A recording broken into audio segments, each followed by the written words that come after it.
Lieutenant Ryan Harper stared at the blinking light on his console. It wasn't supposed to be blinking. The Deep Space Monitoring Station orbiting Neptune rarely detected anything but cosmic background radiation and the occasional solar flare.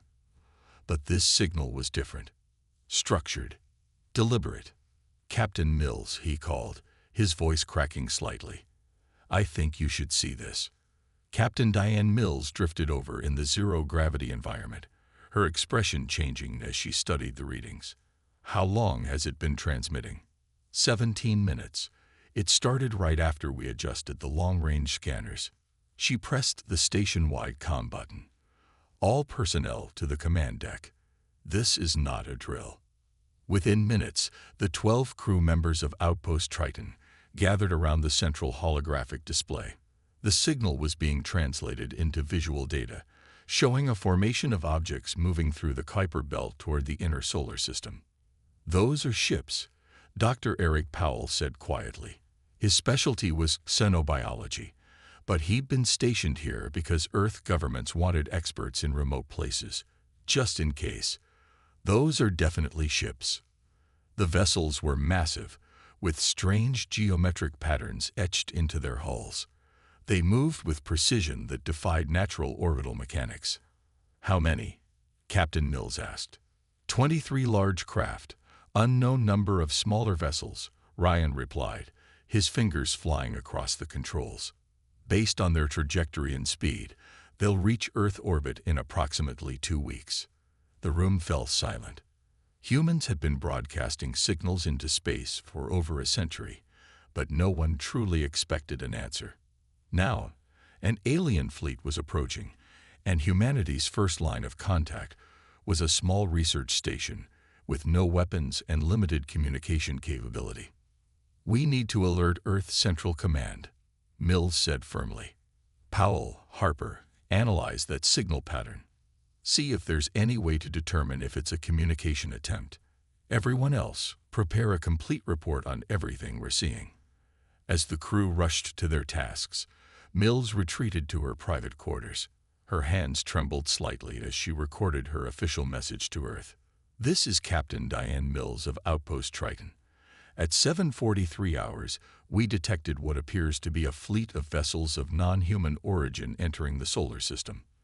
They are on direct course to Earth. I repeat, we have confirmed first contact with an alien civilization." Back on the command deck, Ryan and Dr. Powell made a breakthrough. "It's a language pattern," Ryan said excitedly. "The signal repeats, but with variations. They're trying to communicate." Powell nodded. "But are they saying hello or announcing an invasion?" The station's AI translated the signal structure into audio. A series of clicks, hums, and what sounded like whispering. It was unlike anything human ears had ever heard. Captain Mills returned as they were studying the sound. Earth Command responded. "They're mobilizing the United Defense Fleet, but they want us to attempt communication if possible." "Should we?" asked Sarah Wilson, the communications specialist. "What if it triggers something hostile?" Mills looked at the holographic display showing the alien fleet's steady approach. "They already know we're here.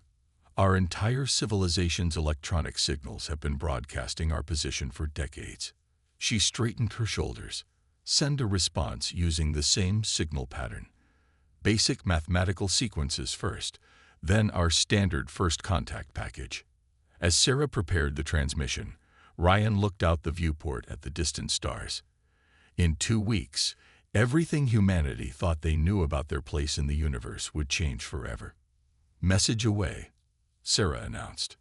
Now they could only wait and hope the visitors were friendly. The alien fleet responded within hours. Their ships changed formation, spreading out in a pattern that military analysts on Earth interpreted as both defensive and cautious. The message they sent back contained mathematical equations and simple pictograms. Communication at its most basic level. Earth erupted into chaos. Religious leaders claimed divine prophecy or apocalypse. Stock markets crashed, then soared as companies with space technology suddenly became the most valuable entities on the planet. Governments issued statements urging calm while secretly moving key personnel to underground bunkers. At Outpost Triton, the crew worked tirelessly. They had become humanity's ambassadors by circumstance rather than choice. "They're slowing down," Ryan reported, 3 days after first contact. "The fleet has reduced speed by 40%. Captain Mills nodded. "They're being careful. Good sign." Dr. Powell had barely slept, analyzing the increasingly complex messages from the aliens. "I think we're making progress. They've begun sending images, biological forms that must be themselves." The images showed tall, insect-like creatures with multiple limbs and large compound eyes. Their bodies seemed covered in hard plates that reflected light in unusual patterns. "The Kretzar," Powell said, using the phonetic approximation of the sound pattern the aliens used to identify themselves. "That's what they call themselves." A week passed. The communication evolved rapidly as both sides developed better translation algorithms.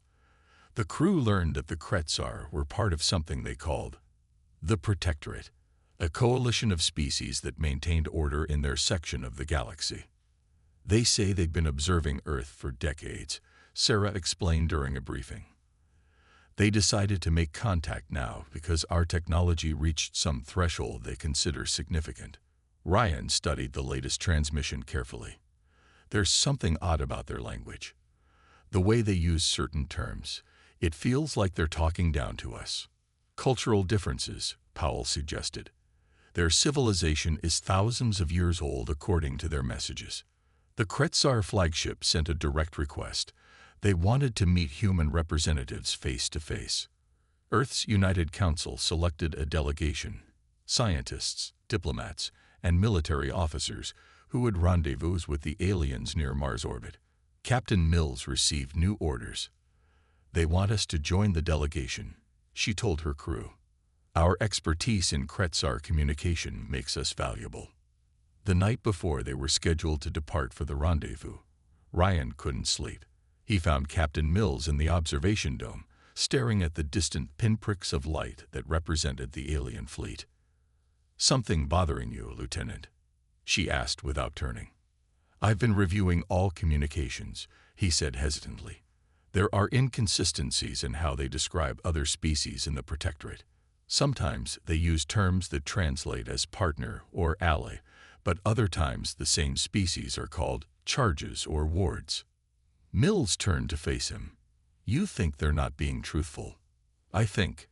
Ryan chose his words carefully. "They might see us as something different than we see ourselves." Before she could respond, the station's alarms blared. Sarah's voice came over the comm system, tense and urgent. "Captain, we've intercepted communications between Kretzar vessels. They're using a different frequency they didn't think we could detect. The translation is incomplete, but they referred to humans as," her voice faltered, "as suitable for integration and properly fearful." Mills and Ryan exchanged grim looks as the implications became clear.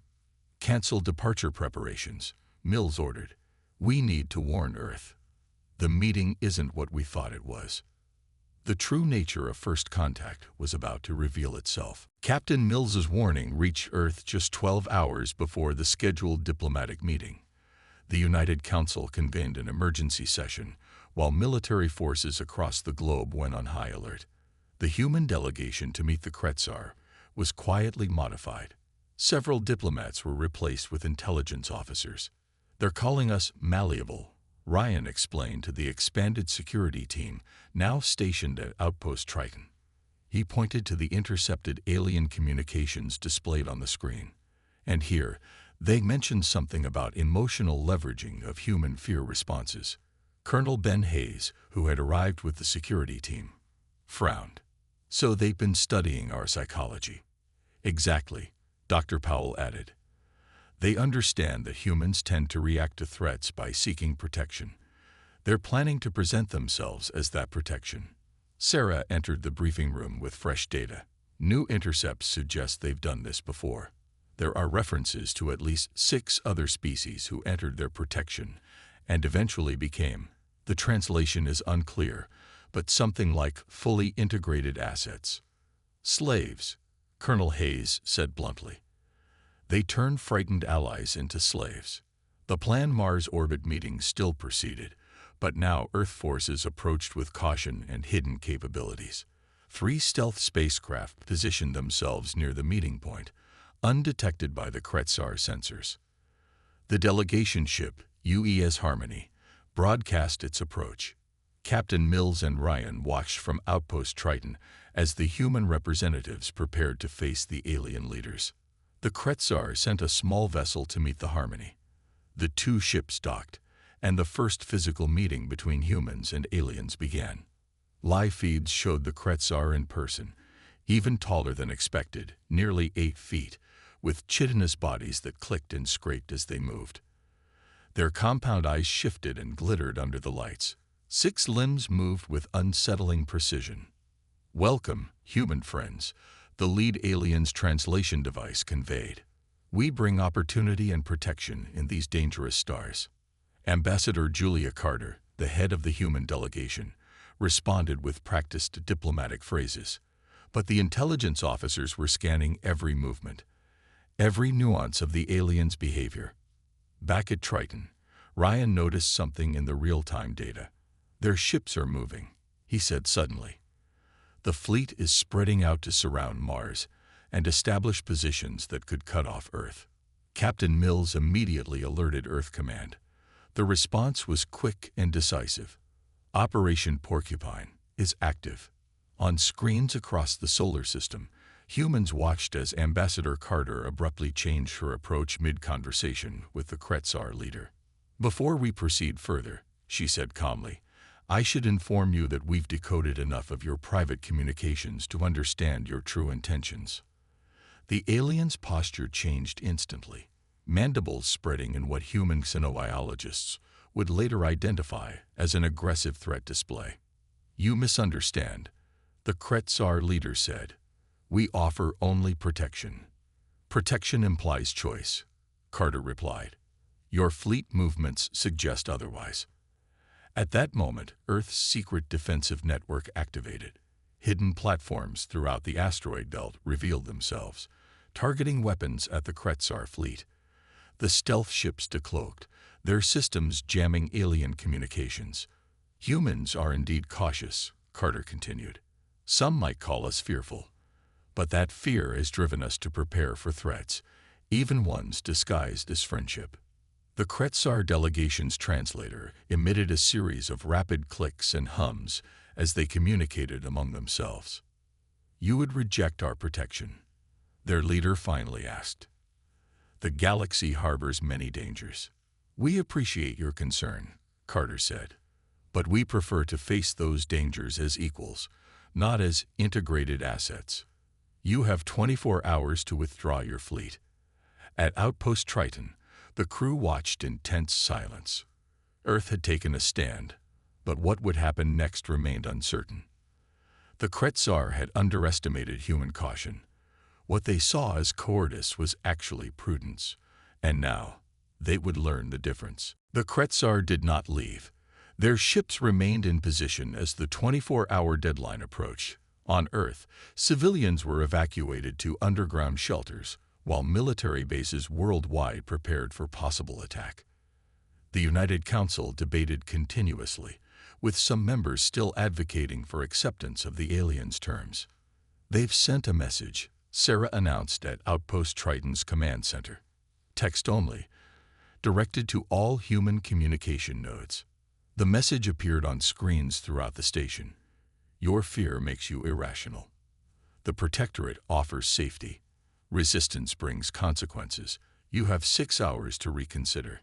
Colonel Hayes scoffed. "They really don't understand us at all." Captain Mills studied tactical displays showing the positions of Earth's revealed defense platforms and the Kretzar fleet. "They still outgun us. If it comes to direct conflict, we'll suffer massive casualties." "But we might survive," Ryan said quietly. They expected immediate surrender. The fact that we're standing up to them has thrown off their usual approach. Dr. Powell had been analyzing the newest data from the intelligence team. I think I see their psychological blind spot. The Kretzar evolved as hive-minded colonial organisms. Their entire society functions on principles of subordination and role acceptance. They literally cannot comprehend why we wouldn't choose safety over independence. The 6-hour deadline passed. The Kretzar launched their first attack, not against Earth, but against the defense platforms in the asteroid belt. 3 platforms were destroyed in the initial barrage. Earth forces responded immediately. The battle for the solar system had begun. At Outpost Triton, alarms blared as a Kretzar destroyer approached Neptune's orbit. "They're coming for us," Captain Mills announced calmly. "Our communication interception capabilities make us a priority target." She turned to her crew. "Begin evacuation procedures. All research data and communication logs must be transferred to Earth immediately." As the crew rushed to their tasks, Ryan accessed the station's deep space antenna array. He had been working on a theory and now had no time left to test it properly. "What are you doing?" Sarah asked, hurriedly backing up communication logs beside him. "The Kretzar use quantum entanglement for their ship-to-ship communications," Ryan explained, fingers flying over controls. "We can't block it, but we might be able to corrupt it." The station shuddered as the first enemy shots struck Neptune's orbital defense satellites. Colonel Hayes appeared at the doorway. "Transport's ready. 2 minutes until we need to be aboard." Ryan nodded but didn't look up. Almost there. On his screen, complex algorithms targeted the quantum frequencies the Kretzar used. He couldn't understand their language, but he could introduce errors into their communication system. Subtle changes that might cascade into confusion during battle. "Done," he said finally, transferring the program to an autonomous subroutine. "Let's go." They raced to the transport ship as explosions rocked the station. Through the viewport, Ryan saw the massive Kretzar destroyer approaching, its weapon systems glowing with energy.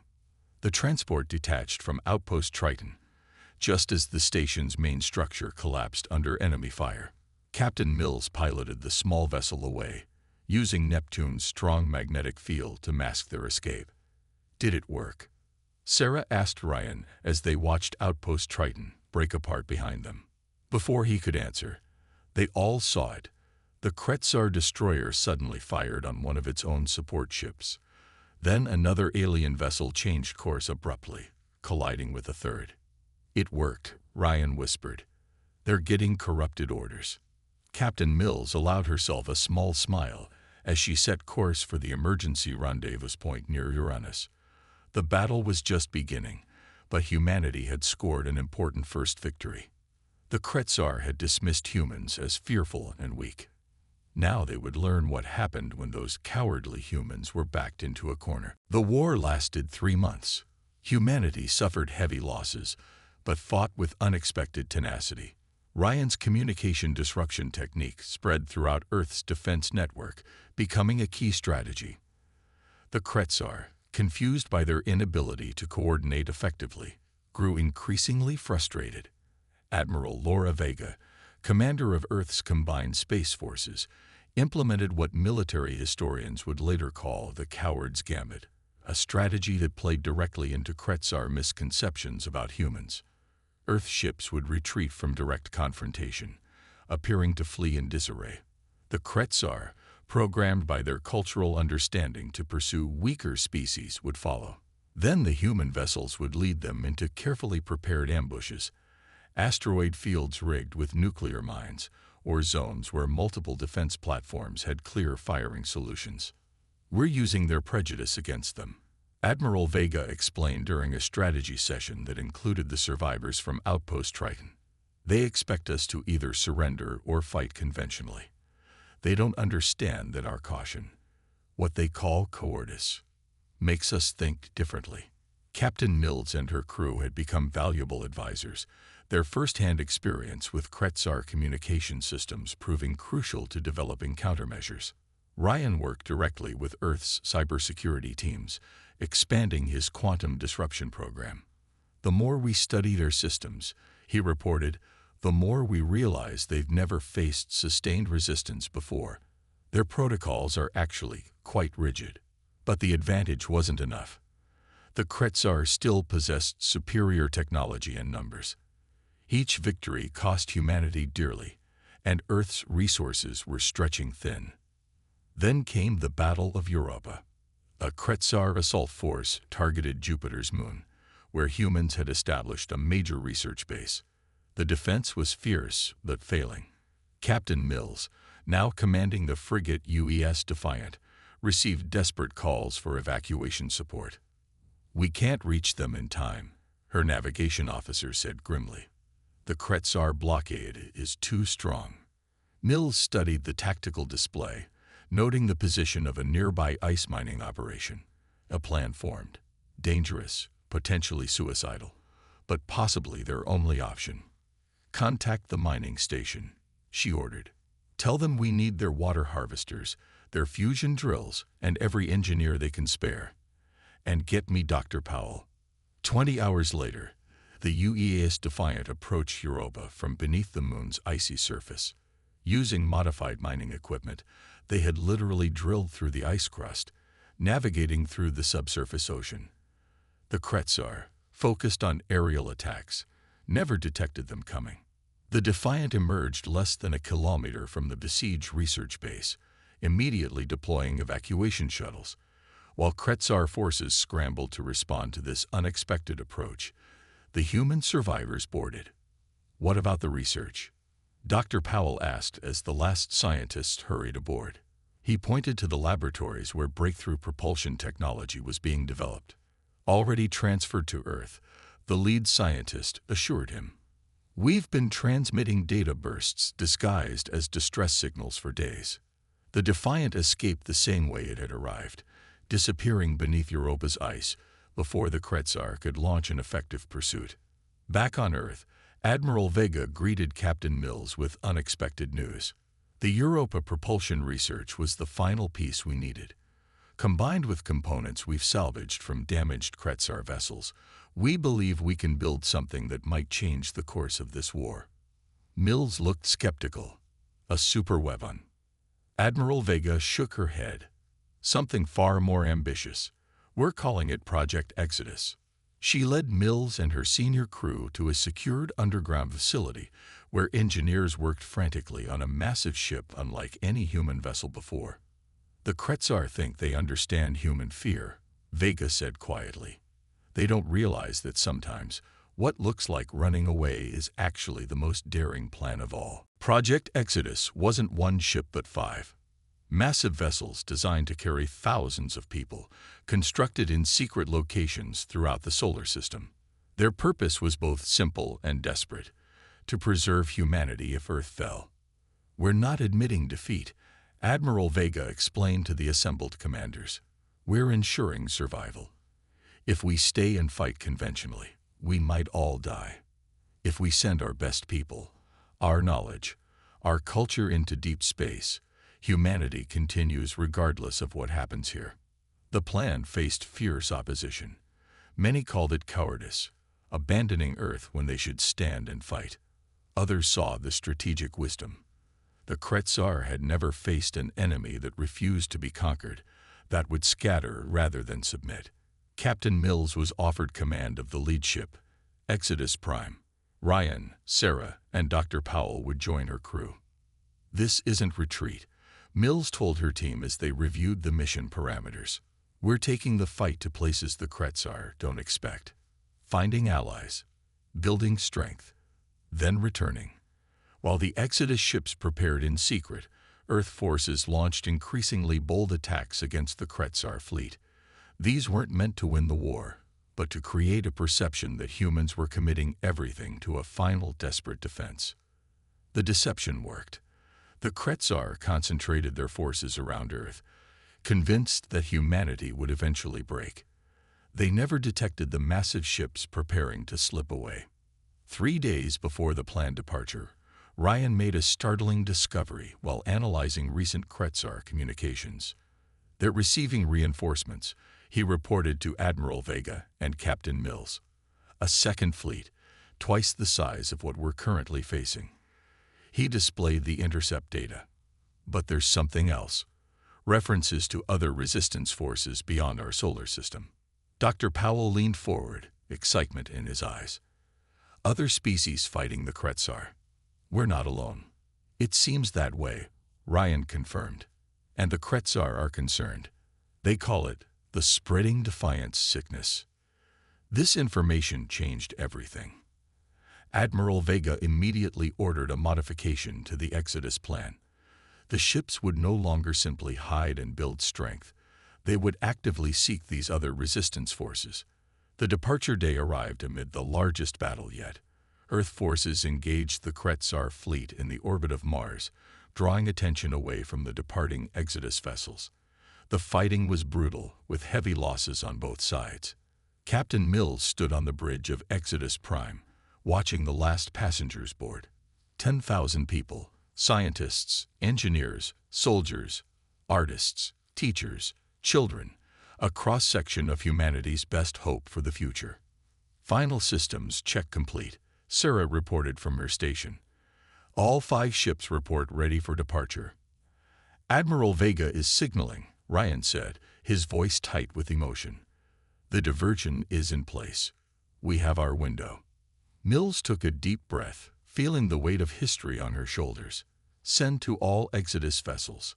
Launch protocol activated. Godspeed and fair winds.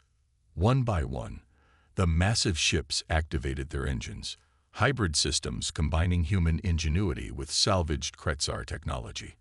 They accelerated away from Earth, using the sun's gravity well to slingshot toward the outer solar system. The Kretzar detected them too late. By the time they realized what was happening, the Exodus fleet had already reached the speed necessary to activate their experimental FTL drives.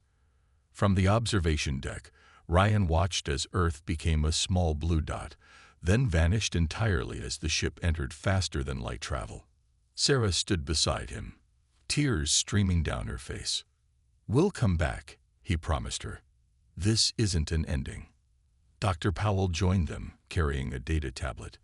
Initial scans are detecting what might be communication signals 3 light-years out. Non-Kretzar in origin. The Exodus had begun. Humanity was taking its supposed greatest weakness, its fear, its caution, its unwillingness to fight suicidal battles, and transforming it into its greatest strength, the determination to survive at all costs. And somewhere out there, other beings waited who had made the same choice. The 5 Exodus ships traveled together for 3 months before making first contact with another resistant species. The Nelvari were tall, crystalline beings whose homeworld had been under Kretzar control for nearly a century. They had maintained a hidden fleet, much like humanity's Exodus vessels. "You fled rather than submit," the Nelvari commander named Cyril observed when meeting Captain Mills aboard Exodus Prime.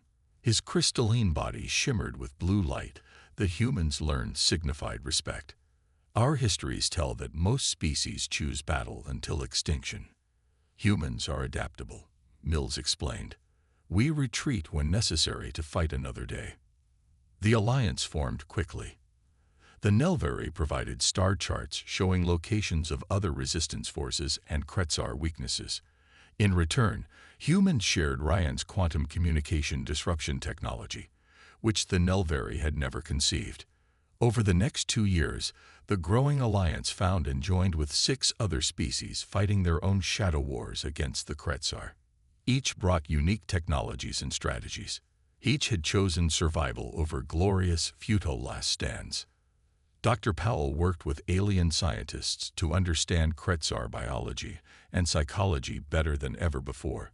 Their greatest weakness is their inability to comprehend why anyone would choose uncertainty over protection, he explained during a multi-species strategic council.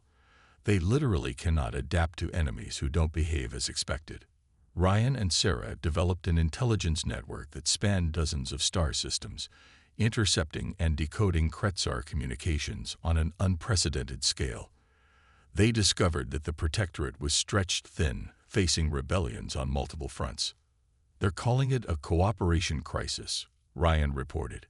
"Their entire empire is based on species accepting subordinate roles. When one refuses, It creates a cascading effect. Captain Mills, now Admiral Mills after a field promotion by the Joint Resistance Council, stood before the assembled commanders of what they now called the Liberty Coalition. 7 species, 32 capital ships, and a common cause: freedom from Kretzar domination.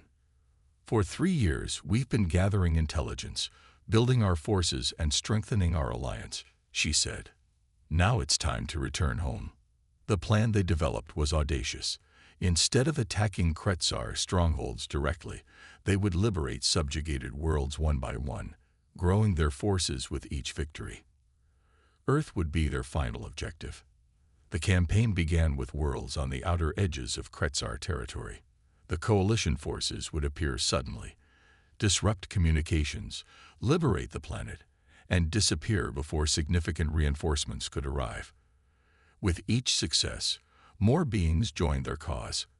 When they finally reached Sol system, 5 years after the Exodus departed, they commanded a fleet of over 200 vessels from 12 different species. Earth defensive stations still active, Sarah reported as they entered the outer solar system. And I'm detecting communication signals on old human frequencies. The news electrified the human crews. Earth had not fallen. Despite years of Kretzar occupation, humanity had continued to resist. The battle to liberate Earth lasted 17 days. The Kretzar fought fiercely, but couldn't counter the combined tactics of 12 species who had all been dismissed as too fearful to pose a real threat. When the last Kretzar ship surrendered, Admiral Mills led the first landing party to Earth's surface. They touched down near the partially rebuilt United Council headquarters in Geneva. A group of human resistance leaders waited to greet them.